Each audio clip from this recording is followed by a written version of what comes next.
Hello everybody, welcome to TFP English video sessions, and today we have listening TOEFL ITP listening part A. And today we are going to have this skill number 1. I'm going to try to combine some of them, but especially we're going to focus on the second line because that is our purpose for today. Well, here we have the explanation and then we go into the practice, so don't worry guys. It says, in listening part A, you will hear a short conversation involving two people. This conversation is followed by a question. It is important to understand that the answer to this type of questions is most often, but not always, found in the second line of the conversation. Okay? So first point, yes.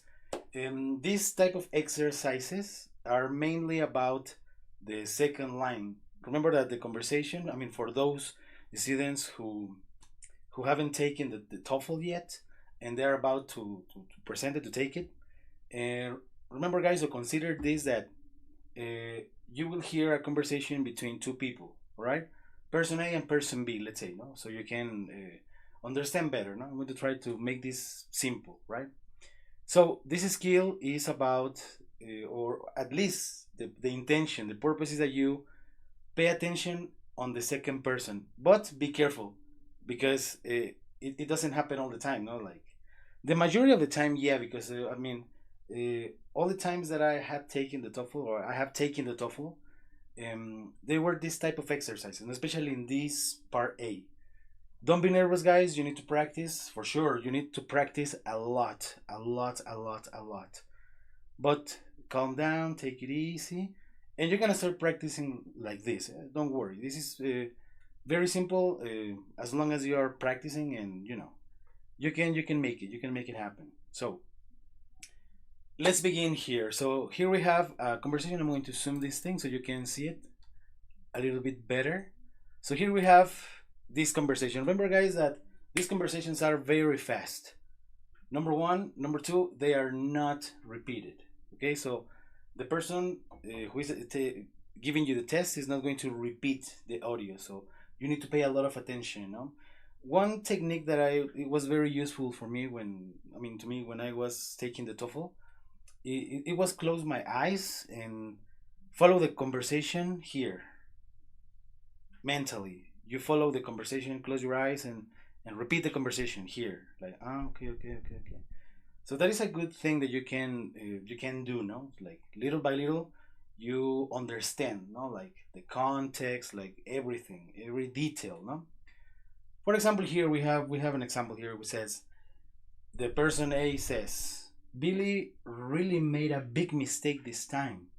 So the person B, yes, he forgot to turn in his research paper. And then we have the person who is going to ask the question. What does the woman say about Billy? Well, first of all, these type of questions have an intention. They have a purpose, let's say, no? Because they can ask you about what is the purpose of the conversation, or what is the conversation taking place, or what is the profession of the man, or what does the man mean, etc., etc. We will check that later in the course, right? So in your test book, you'll read, it was the first time he made a mistake. He forgot to write his paper. He turned in the paper in the wrong place, and he didn't remember to submit his assignment. Okay, so according to this information, we learned that the second line of this conversation indicates that Billy forgot to turn in his paper. And this means that he did not remember to submit it. The best answer is therefore answer D. Okay, let's analyze this conversation. Okay, so today's skill is about the second line. So we're going to pay attention here in the second line. So we have the keyword turn in. For a reason, guys, it's very important that you study phrasal verbs, that you know some phrasal verbs, that you don't have to get here all the phrasal verbs that exist in English. No, of course not. You don't need that, no? But at least you need to have like the most essential ones, no? Like the most typical ones, especially for the TOEFL, no? There are applications for cell phone that you can have. For example, you look for there if you have Android, or I don't know. you can find apps in which you can learn some phrasal verbs, especially for TOEFL, no? The ones that are more common for TOEFL. And well, if you understand turn in, that's you're on the other side. Definitely you're on the other side. No? That's great. No? But if not, it's gonna be complicated. However, that doesn't mean that you are like wrong or you're gonna be wrong. No, there are some strategies that I would like to share with you. I mean, if we continue here with these video sessions, I'm going to give you all of them if it is possible, right? So first of all, we have this one, turn in. That is the first. The second, we have research paper. No? This research paper is, well, we understand that it can be an investigation, a homework, or an assignment, just like it says here. No? For this reason, the correct answer is the letter D. Why? Because that is another technique that you can use. You need to work with synonyms. You never have to choose the answer that contains the same information in the conversation. That is a big mistake that many students have. No, they have this problem here because I have to find, because for example the letter B says paper, because in the conversation they say paper, so yeah, this is the answer. No, big mistake here. No, so in the person A says no, a big mistake, so you can say the first one, no, the letter A, because it says made a mistake, and they mentioned that here in the first line, the first person. But no, remember that you have to work with synonyms. In this case, a synonym of turn in is submit, which means deliver. No, in this case, in simple words. No, and research paper is an assignment. In this case, can be a math homework or an investigation the teacher asks you to do. I don't know. No, that is the assignment. For that reason, that is the correct answer. No, so as it says here, which is a good technique also here. This is my favorite book for TOEFL, to be honest. I really like it. There are thousands of books about this TOEFL, but I think this one is very good because it gives you like in detail and explain you like with examples and everything. It says focus on the second line. Number one, the second line of the conversation probably contains the answer to the question. Remember that the second line complements the first one, but the first line gives you like the context of the conversation, right? But on the second line, you will find the answer. No. Number two, listen to the first line of the conversation. If you understand, that's good. If you don't understand it, don't worry, because it probably does not contain the answer. As I was telling you, in this part, the person A or the first line will tell you like the context, what is happening, what's the problem, what's the situation, what's the issue, anything, no? And the second line is going to complement, and it's very normal that in this part of the test the question will be about the second line, right? Because it's like the conclusion. So number three, be ready to focus on the second line of the conversation because it probably contains the answer. Repeat the second line in your mind. As I was telling you, you have to repeat it here in your mind as you read through the answers in the text. So, in conclusion, before we go to the exercise, right? First, pay attention to the whole conversation. Of course, yes, listen, at least listen, both of them. But remember that your complete attention is, for example, the 50%, let's say, if you want to see numbers, like 50% in part A, for example, no? In person A, sorry, no? And let's say the 100% on the second line, no? Because remember that we are working, at least today, we are going to work with this type of exercises, so you can practice, right? So pay attention to the whole conversation, but pay your attention completely to the second one. Close your eyes, repeat the conversation here in your mind, okay? Because in that way you can focus your attention there completely. You don't get distracted by what is the person doing or what is the teacher doing or whatever, no? So your attention is there, no? That is super important because if you miss it, bye-bye, believe me, bye-bye. Because the teacher is not going to repeat it, no? So that is something you gotta be careful. Remember that you have to choose the answer that contains synonyms from what you heard.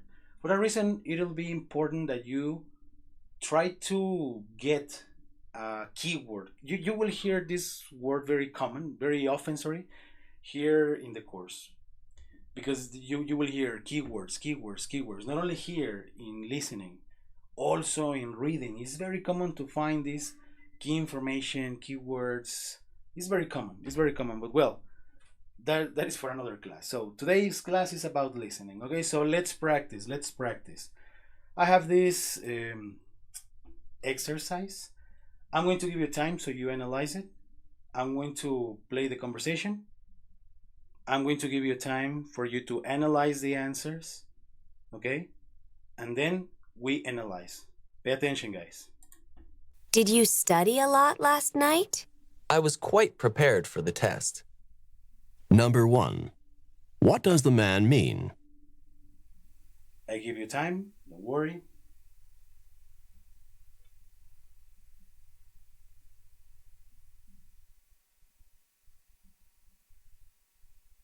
Okay, so I'm going to choose an incorrect answer. I'm going to do this in purpose, because the same program is going to tell you what is the correct answer and is going to give you an explanation, right? I'm going to choose a random answer. My intention is to get this incorrect, no, for you to see the explanation, no? Okay, so here, explain the answer. So here, the correct answer would be letter C, because it says he was ready for the test. So in the dialogue, the man states that he was prepared. And actually, I remember he says, I was quite prepared for the test. If you remember the verb quite is an intensifier. Remember, intensifiers are for the function. This is the function, intensify a sentence. No? In this case, he says, because if I say, I am ready, I mean, you can say, well, he is ready. No? But if I say, for example, I am, I don't know, I am quite prepared, or I am very prepared, or extremely prepared, or so prepared, so I give a different intention to the sentence. No? In this case, if he says quite prepared, that means that he was ready. No? He was not like super prepared, or he was not in blank. No? He had some preparation, no? for the test. So if you want to continue practicing, let's do another one. What did you think of the movie? I was too frightened to watch most of it. Number 2. What does the woman mean? I give you time.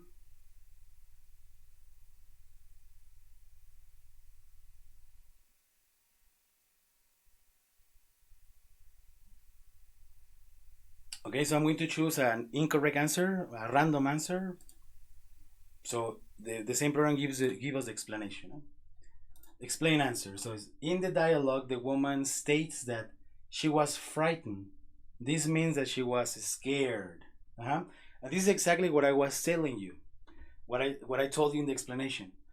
You have to pay attention on keywords. In this case, can be adjectives, can be verbs, can be phrasal verbs. Adjectives, adverbs, I don't know, because, well, obviously there will be different words. But from that keyword, you have to find a synonym, because that is going to be your answer. No? So in the conversation, this person says she was frightened. Frightened is a synonym of scared. So frightened and scared are synonyms. That's why the correct answer is letter A.